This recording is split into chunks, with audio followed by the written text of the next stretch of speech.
على سيدنا محمد وعلى آله وأصحابه أجمعين.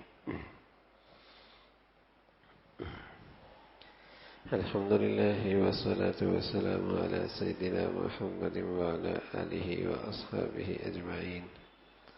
أما بعد، ہماری الحمدللہ پورے مہینے میں نشستیں عصر کے بعد چل رہی تھیں. آج کی اور کل کی جو 2 نشستیں انشاءاللہ ہوں گی، یوں سمجھیے کہ ان ساری نشستوں کا خلاصہ بھی ہوگا، اور یہ رمضان کی زندگی اللہ کرے آئندہ بھی چلتی رہے، اس کے لیے لاہ عمل بھی ہوگا، رہنمائی بھی ہوگی. ہمارے بزرگوں میں اللہ نے حضرت مولانا محمد الیاس رحمۃ اللہ علیہ سے مسلمانوں کی اور انسانوں کی اصلاح کا اور دعوت کا بہت بڑا کام لیا. اسی طرح ہمارے بزرگوں میں تھانوی رحمۃ اللہ علیہ سے اللہ رب العزت نے انسانوں کی اصلاح کا اور تربیت کا بہت بڑا کام لیا ہے. یہ ہمارے بزرگوں میں وہ 2 فرد ہیں جن سے اللہ رب العزت نے اپنی مخلوق کی خدمت کا اور زندگی بدلنے کا بہت بڑا کام لیا ہے، جو عام طور پہ انسان تصور بھی نہیں کر سکتا. ایک مرتبہ کسی نے پوچھا کہ حضرت تھانوی کی دعوت میں اور مولانا الیاس رحمۃ اللہ علیہ کی دعوت میں کیا فرق ہے؟ تو بہت خوبصورت انداز میں جواب دیا. فرمایا تھانوی کی دعوت میں غیرت ہے اور کمال ہے. تھانوی کی دعوت میں اور تربیت میں غیرت ہے اور کمال ہے کہ آپ کے ہاں جو طلب لے کے آتا، مخصوص وقت پہ آتا، آداب کی رعایت رکھتا، وہ خوب فائدہ اٹھاتا اور کمال تک پہنچتا. اور مولانا الیاس رحمۃ اللہ علیہ کی دعوت میں عموم ہے، عموم کہ چوکیدار سے لے کر بادشاہ تک، دیہاتی سے لے کر شہر تک سبھی اس دعوت سے متاثر ہوتے ہیں، اور اس میں شفقت ہے، کھلا کر پلا کر اور جسے کہیں کہ اکرام کر کے اللہ کی طرف متوجہ کیا جاتا ہے. تو تھانوی کی دعوت میں اس میں غیرت ہے اور اس میں کمال ہے. مولانا الیاس رحمۃ اللہ علیہ کی دعوت میں شفقت ہے اور عموم ہے، اور اللہ کا نبی، اللہ کے نبی کی یہ ساری شانیں ہیں. اللہ کے نبی کی یہ ساری شانیں ہیں. نبی ہر خوبیوں کا جامع ہے. امت میں نبی کی شانیں تقسیم ہو گئی. کوئی کس چیز کا مظہر ہے، کوئی کس چیز کا مظہر ہے، کوئی کس چیز کا مظہر ہے. نبی ایک ایسی ذات ہے جس میں ساری خوبیاں، ساری شانیں اکٹھی ہیں. امت میں یہ خوبیاں تقسیم ہو گئیں. جیسے نبی کے کام تقسیم ہو گئے. نبی کا کام تھا، نبوت کا کام تھا قرآن کے الفاظ سے کھانا. ربنا وبعث فیہم رسولا منہم یتلو علیہم آیاتہ ویزکیہم ویعلمہم الکتاب والحکمہ ویزکیہم. نبی کی بعثت کیوں ہوئی؟ نبوت کے کام کیا تھے؟ قرآن کے الفاظ صحیح کرانا، قرآن کی تفسیر اور اس کا مفہوم بتلانا، دلوں کی تزکیہ اور دلوں کی صفائی کرنا، علوم نبوت کو عام کرنا، یہ نبی کے کام تھے. لیکن نبی ایک ایسی ذات تھی جس میں ساری خوبیاں بیک وقت موجود تھی، لیکن امت میں یہ ساری خوبیاں تقسیم ہو گئی. کسی نے نبی کی اس شان کو لے لیا، کسی نے نبی کے اس کام کو لے لیا، کسی نے نبی کے اس کام کو لے لیا. الحمدللہ یہ سارے کام اور یہ ساری شانیں جب تک امت میں زندہ رہیں گی، امت میں دین اور ایمان کے لحاظ سے زندگی رہے گی. یہ ساری شانیں امت کی ضرورت ہے، انسانوں کی ضرورت ہے. یہ جب تک امت میں زندہ رہیں گی، امت کے اندر دینی ایمانی زندگی زندہ رہے گی. دیکھو میرے عزیزو، جیسے آنکھ ہے یہ بہت اہم ہے، لیکن کان کی اہمیت کا انکار نہیں کیا جا سکتا. زبان ہے بہت اہم ہے، لیکن آنکھ کی اہمیت کا انکار نہیں کیا جا سکتا. ناک ہے بہت اہم ہے، لیکن کان کی اہمیت کا انکار نہیں کیا جا سکتا. یہ کان بھی ہوگا، آنکھیں بھی ہوں گی، ناک بھی ہوگا، زبان بھی ہوگی، تب یہ پورا کہلائے گا۔ اسی طرح نبی کی یہ کام بہت اہم ہے، اور بسا اوقات آنکھ بہت کام دیتی ہے، اتنا وہاں کان کا کام نہیں ہوتا، اور بسا اوقات زبان بہت کام دیتی ہے، وہاں ناک کا اتنا کام نہیں ہوتا، لیکن اس کی اہمیت کا انکار نہیں ہے، اس کی اہمیت کا انکار نہیں ہے۔ اس لیے نبی کی جتنی شانیں ہیں اور نبی کے کام کی جتنی شکلیں ہیں سب اہم ہیں۔ ہاں، کسی ماحول میں آنکھ کی زیادہ ضرورت پڑتی ہے، کسی ماحول میں کان کی زیادہ ضرورت پڑتی ہے۔ ایسی نبی کی کئی شان غیرت کام زیادہ دیتی ہے، کئی نبی کی شان شفقت زیادہ کام دیتی ہے، کئی نبی کی شان کمال زیادہ کام دیتی ہے، کئی نبی کی شان عمومیت زیادہ کام دیتی ہے، کہیں تعلیم تربیت کا کام قرآن کی شکل میں، کہیں تفسیر کی شکل میں، کہیں حدیث کی شکل میں زیادہ کام دیتا ہے، اور کہیں مسلمانوں کا اکرام کر کے، ان کی منت سماجت کر کے، انہیں کھلا پلا کر اللہ کی طرف متوجہ کیا جائے۔ یہ سارے کام اس امت کی زندگی کی ضرورت ہیں، اور یہ سارے کام ایک دوسرے کے معاون ہیں۔ یہ سارے کام ایک دوسرے کے معاون ہیں۔ جیسے ایک گھر بن رہا ہے، کوئی فرش بنا رہا ہے، کوئی دیواریں بنا رہا ہے، کوئی چھت بنا رہا ہے، سب میرا ہی کام کر رہے ہیں، سب میرا ہی کام کر رہے ہیں۔ ایسی یہ دین کی جتنی شکلیں ہیں الحمدللہ یہ سارے نبی کے گھر کی تعمیر ہے، نبی کے نبوت کی آبیاری کا سارا نظام ہے۔ یہ سب آپس میں باہمی ایک ہیں۔ نبی کی جامعیت تھی، ساری خوبیاں نبی کے اندر تھی، امت میں یہ ساری شانیں تقسیم ہو گئیں، اور جب تک یہ امت میں زندہ رہیں گی امت کی زندگی دین پہ آتی چلی جائے گی۔ تو حضرت مولانا الیاس رحمۃ اللہ علیہ اللہ نے ایک عمومی طور پہ بہت بڑا کام لیا، اور حضرت مولانا تھانوی رحمۃ اللہ علیہ اللہ نے تعلیم و تربیت کا ایک بڑا کام لیا۔ تو حضرت کی کچھ نصیحتیں ہیں۔ حضرت نے فرمایا دینی اور دنیاوی نقصانوں پہ نظر کر کے ان امور سے خصوصیت کے ساتھ بچنے کا مشورہ دیتا ہوں۔ حضرت فرما رہے میں دینی اور دنیاوی نقصانات کو سامنے رکھ کے ان چیزوں سے خصوصیت کے ساتھ بچنے کا مشورہ دیتا ہوں۔ پہلی چیز، شہوت اور غضب کے تقاضے پہ عمل نہ کرے۔ شہوت، جوانی، شباب، فرمایا اس کے تقاضے پہ عمل نہ کرے، اور غصے کے تقاضے پہ عمل نہ کرے۔ غصے کو بھی دبا لیں، شہوت کو بھی کنٹرول رکھیں۔ فرمایا دینی اور دنیاوی نقصانات جو میرے سامنے ہیں انہیں سامنے رکھ کر تمہیں نصیحتیں کر رہا ہوں۔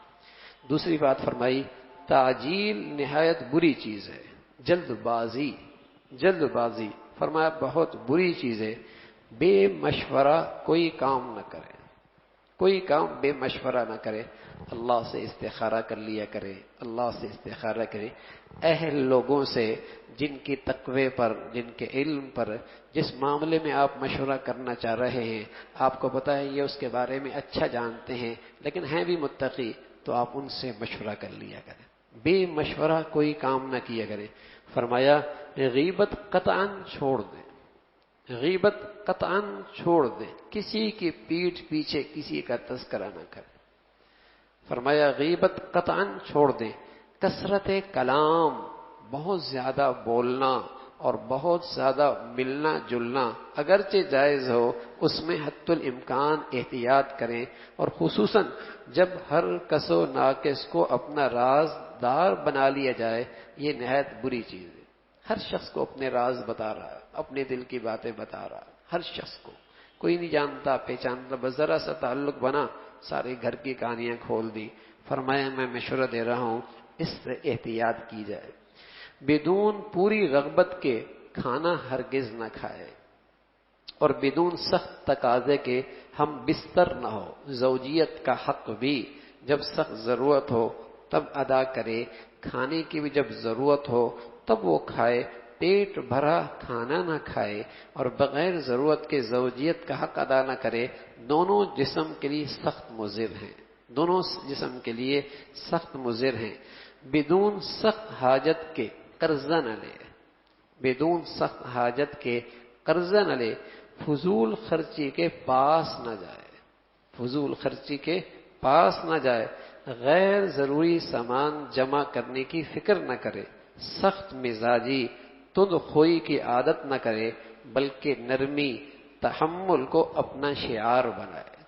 فرمایا سخت مزاجی تند خوئی کی عادت نہ کرے بلکہ صبر تحمل نرمی کو اپنا مزاج بنائے۔ جو کام نرمی سے ہوتے ہیں، محبت سے ہوتے ہیں، وہ سختی سے نہیں ہوتے، وہ تند خوئی سے نہیں ہوتے، نرمی سے اپنا شعار بنائے۔ ریا تکلف سے بچے، اقوال میں، افعال میں، طعام میں، لباس میں کوئی ایسا تکلفات نہ کرے، نہ اپنی باتوں میں، نہ اپنے افعال میں، نہ کھانوں میں تکلفات کرے، نہ لباس میں تکلف کرے، سادہ زندگی ہو، ٹھیک ہے نا۔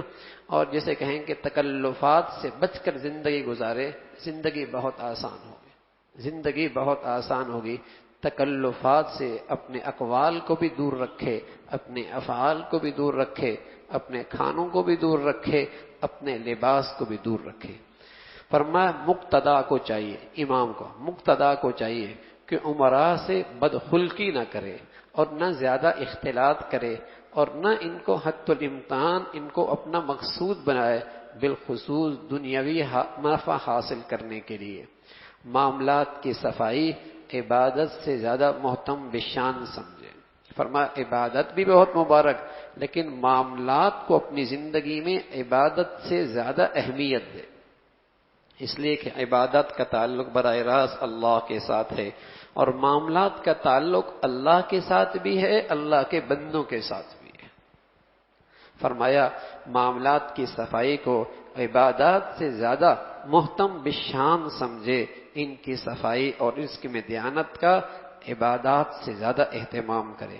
فرمایا روایات حکایات میں بے انتہا احتیاط کرے، اس میں بڑے بڑے دیندار فہیم لوگ بے احتیاطی کرتے ہیں، کبھی سمجھنے میں کبھی نقل کرنے میں۔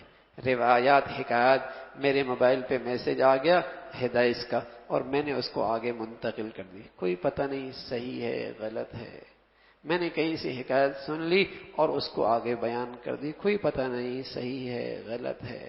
تو فرمایا اس میں بہت احتیاط کی جائے، اور فرمایا زبان کی حد درجے ہر قسم کے گناہوں سے اور لایانی سے احتیاط رکھے، حق پرست رہے، اپنی بات پہ جمے نہیں، کوئی اس کو اس کی غلطی پہ تنبیہ کرے اور کوئی اس کی غلطی پر اس کی رہنمائی کرے تو فوراً اقرار کرے، فوراً اعتراف کرے، جم نہ جائے بلکہ حق پرست رہے، جہاں حق ملا وہاں رجوع کر لے، وہاں رجوع کر لے۔ فرمایا تعلقات زیادہ بڑھانے کی فکر نہ کرے، کسی کے دنیاوی معاملات میں دخل نہ دے، کسی کی دنیاوی معاملات میں دخل نہ دے، حد الامکان دنیا و ما فیہا سے جی نہ لگائے، کسی وقت فکر آخرت سے غافل نہ ہو، ہمیشہ ایسی حالت میں رہے، اگر کسی وقت پیام اجل آ جائے، کسی وقت بھی اللہ کی طرف سے موت کا پیغام آ جائے تو اسے یہ نہ کہنا پڑے لولا اخرتنی الی اجل قریب فاصدق واکن من الصالحین، اے اللہ تھوڑی مہلت دے دیتا میں بہت خیرات کرتا، بڑا نیک بن جاتا، اسے یہ افسوس بھرا جملہ نہ کہنا پڑے، بلکہ ہر وقت ایسا رہے کہ اللہ ابھی بلا لے، ابھی جانے کے لیے تیار ہو، موت سے غافل نہ رہے، موت سے غافل نہ رہے، اور ہر وقت اللہ کے پاس جانے کے لیے تیار رہے، ہمیشہ تیار رہے، علی الدوام، ہمیشہ دن کے گناہوں سے رات سے پہلے اور رات کے گناہوں سے دن سے پہلے استغفار کرے، اور حقوق العباد سے ہمیشہ سبکدوش رہے۔ دن میں غلطی ہو گئی، رات عصر سے پہلے پہلے، مغرب سے پہلے پہلے تھوڑا سا استغفار کر لے تاکہ دن کا معاملہ دن کو ختم ہو جائے۔ رات کے گناہ دن ہونے سے پہلے پہلے سحری کے وقت فجر کے وقت استغفار کر لے تاکہ معاملہ صاف ہو جائے۔ تو رات کو بھی استغفار کرے، دن کو بھی استغفار کرے تاکہ معاملہ ہر وقت صاف رہے، اور حقوق العباد کا معاملہ اپنے اوپر نہ رکھے، بالکل اپنے آپ کو حقوق العباد سے سبکدوش رکھے۔ فرمایا خاتمہ بالخیر ہونے کو تمام نعمتوں سے افضل اور اکمل سمجھے۔ فرمایا یہ عقیدہ بنا لے اور یہ سوچ بنا لے کہ خاتمہ بالخیر، ایمان پہ خاتمہ سب سے بڑی نعمت ہے اور انسان کا سب سے بڑا کمال ہے۔ فرمایا اس سب سے بڑی نعمت سمجھے کہ خاتمہ بالخیر اور خاتمہ ایمان پہ ہو۔ ہمیشہ اور خصوصاً 5 نمازوں کے بعد لجاجت کے ساتھ، تضرع کے ساتھ یہ دعا کیا کرے کہ اے اللہ میرا خاتمہ ایمان پہ فرما۔ ہر وقت اور خصوصاً 5 نمازوں کے بعد بڑی لجاجت کے ساتھ اور بڑی عاجزی کے ساتھ اللہ سے خاتمہ بالایمان مانگا کرے، خاتمہ بالایمان مانگا کرے، بہت اہتمام کے ساتھ۔ ہاں، ہر نماز کے بعد خاتمہ بالایمان کی دعا کیا کرے اور جو اللہ نے ایمان دے رکھا ہے اس پر شکر بھی ادا کیا کرے، اس پر شکر بھی ادا کیا کرے، اس کا بہت اہتمام ہو کہ ہر نماز کے بعد اللہ ہمیں اس کی توفیق دے کہ خاتمہ بالایمان، خاتمہ بالخیر بڑی لجاجت کے ساتھ اور عاجزی کے ساتھ اللہ سے اس کی دعا کی جائے۔ فرمایا اپنے گھر والوں کی اصلاح کرنا خود اپنی اصلاح کے لیے بھی ضروری ہے، کیونکہ آدمی اس وقت تک اصلاح کی ذمہ داری اصلاح پر نہیں چل سکتا جب تک کہ اس کے ارد گرد کا ماحول بھی اصلاح والا نہ ہو، اور خصوصاً گھر کا ماحول جس میں زندگی کا ایک بڑا وقت گزرتا ہے اور اس کی زندگی کے بہت فیصلے اس گھر والوں کو سامنے رکھ کر ہوتے ہیں، اگر وہاں اصلاح نہ ہو تو اس کے لیے اپنے لیے دین پہ چلنا مشکل ہے، اور یہ خود کئی موقع پہ دین سے دستبردار ہونا پڑتا ہے۔ تو فرمایا اپنے گھر والوں کی اصلاح کرنا خود اپنی اصلاح کے لیے بھی ضروری ہے، بدون اس کے خود اس کی اپنی اصلاح ناتمام ہے، بدون اس کے خود اس کی اپنی اصلاح ناتمام ہے۔ حضرت نے فرمایا بعض لوگ وہ ہیں جو بظاہر خود تو اعمال صالحہ کرتے ہیں اور گناہوں سے بچتے ہیں۔ فرمایا بعض لوگ وہ ہیں جو بظاہر خود تو اعمال صالحہ کرتے ہیں اور گناہوں سے بچتے ہیں، مگر اس کے ساتھ ہی ان لوگوں کے افعال جو معاصی ہیں اس میں بھی شریک ہوتے رہتے ہیں۔ خود تو نیک ہیں، نیکیاں بھی کرتے ہیں، لیکن خود ان کے گناہوں میں شریک ہوتے رہتے ہیں، ان کی گناہوں کی مجالس میں شریک ہوتے رہتے ہیں، جو خدا کے نافرمان ہیں، محض اس خیال سے کہ یہ دنیا ہے، اس میں رہتے ہوئے برادری کنبے کو کیسے چھوڑا جا سکتا ہے، اور یہ مقولہ زبان پہ ہوتا ہے، میاں دین سے دنیا تھامنا بھاری ہے، اور یوں کہا کرتے ہیں میاں دین سے دنیا تھامنا بھاری ہے، اور یوں ان کی مجالس میں گناہوں میں شریک ہوتے رہتے ہیں۔ بعض وہ ہیں جو شریک تو نہیں ہوتے مگر دیکھ کر ان کو منکرات سے نفرت بھی نہیں ہوتی، ان میں شیر و شکر ملتے جلتے رہتے ہیں، یعنی روزانہ کھانے پینے میں ان سے کوئی پرہیز نہیں کرتے۔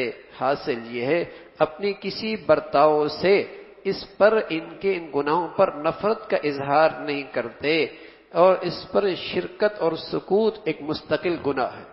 ان گناہوں میں شرکت گناہ ہے اور ان پر سکوت اور خاموش رہنا یہ بھی گناہ ہے، اس کا ابتلا ہے۔ پھر نتیجہ یہ ہے کہ جب مصائب آتے ہیں تو پھر یہ شکوہ نہ ہو کہ ہم پر کیوں آ گئے۔ حضور علیہ الصلوۃ والسلام کی حدیث شریف میں سابقہ کا قصہ بیان فرمایا ہے کہ جبرائیل علیہ الصلوۃ والسلام کو حکم ہوا کہ فلاں بستی کو الٹ دو۔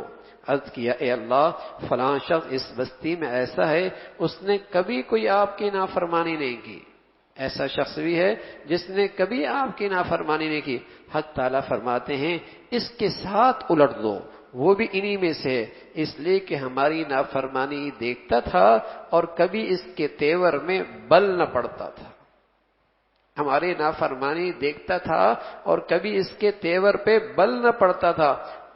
تو میرے عزیزو، اگر گھر کی اصلاح نہ ہو تو بس اوقات آدمی اس گناہ کا مرتکب ہوتا، خاموش رہنا پڑتا ہے یا ان کے گناہوں میں شریک ہونا پڑتا ہے، خاموش رہنا پڑتا ہے یا ان کے گناہوں میں شریک ہونا پڑتا ہے۔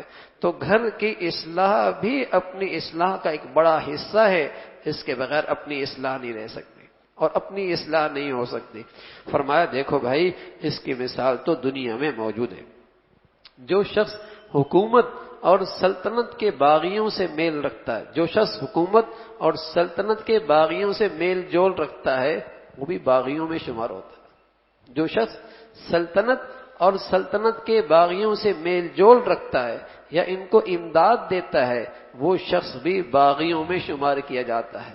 ہم جس کے وفادار ہیں، وفاداری اسی وقت تک ہے کہ ہم اس کے دشمنوں سے نہ ملیں، اور نہ ایسے شخص کو وفاداری نہ کہیں گے جو دشمنوں سے ملے۔ یہ تو عجیب بات ہے، دوستوں کی صف میں بھی کھڑا آتا ہے اور دشمنوں کی صف میں بھی کھڑا ہوتا ہے۔ یہ تو عجیب سی ضدین بات ہے، دوستوں کی صف میں بھی کھڑا ہوتا ہے، دشمنوں کی صف میں بھی اٹھتا بیٹھتا ہے۔ دونوں کو جمع کرنا یہ ایسا ہی ہے جیسے کہ یہ دونوں میں شامل ہے۔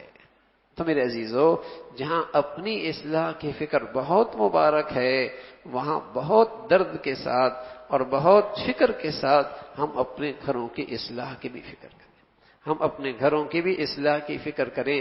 جیسے اللہ ہمیں موقع نصیب فرماتا ہے ان مجالس میں آنے کی، مساجد میں آنے کی، ایسی اپنے گھروں کی عورتوں کی بھی اور اپنے بچوں کی بھی اس کی فکر ہو کہ وہاں بھی تعلیم ہو، وہاں بھی تعلیم کا حلقہ ہو۔ 10 منٹ 15 منٹ اپنے گھر میں تعلیم کرائی جائے، 15 دن میں 20 دن میں کسی جسے کہیں گے دین کی مجالس میں لے جائیں اور انہیں درس سنوائیں، انہیں دین کی بات سنوائیں۔ کہیں اور ایسا موقع مل جائے وہاں ان کو ماحول میں جوڑیں۔ یہ ذمہ داری بھی گھر کے مردوں پر ہے، یہ ذمہ داری بھی گھر کے مردوں پر ہے۔ اگر باپ کے ذمے بیٹے کو کھانا پلانا ہے اور باپ شوہر کے ذمے بیوی کی ضروریات مادی پوری کرنا ہے تو اس سے زیادہ باپ کی اور شوہر کی ذمہ داری ہے کہ اپنی بیوی کی اور اپنے بچوں کی دین کی فکر کرے۔ یہ اس سے بھی زیادہ ضروری ہے، اور یہ فریضہ بھی اس سے بارے میں سوال ہوگا۔ تو میرے عزیزو، اپنی اصلاح کی فکر بھی بہت مبارک ہے، لیکن اپنے گھر والوں کی اصلاح کی بھی فکر بھی بہت اہتمام سے ہو۔ اللہ بھائی عمل کی توفیق نصیب فرما دے۔ اللہم لک الحمد کلو ولک الشکر کلو، اللہم لک الحمد کلو ولک الشکر کلو، اللہم لک الحمد کلو ولک الشکر کلو، اللہم اعنا علی ذکرک و شکرک و حسن عبادتک، اللہم اعنا علی ذکرک و شکرک و حسن عبادتک، اللہم اعنا علی ذکرک و شکرک و حسن عبادتک۔ نستغفر اللہ، نستغفر اللہ، نستغفر اللہ۔ سبحان ربک رب العزة عما یصفون وسلام علی المرسلین والحمد للہ۔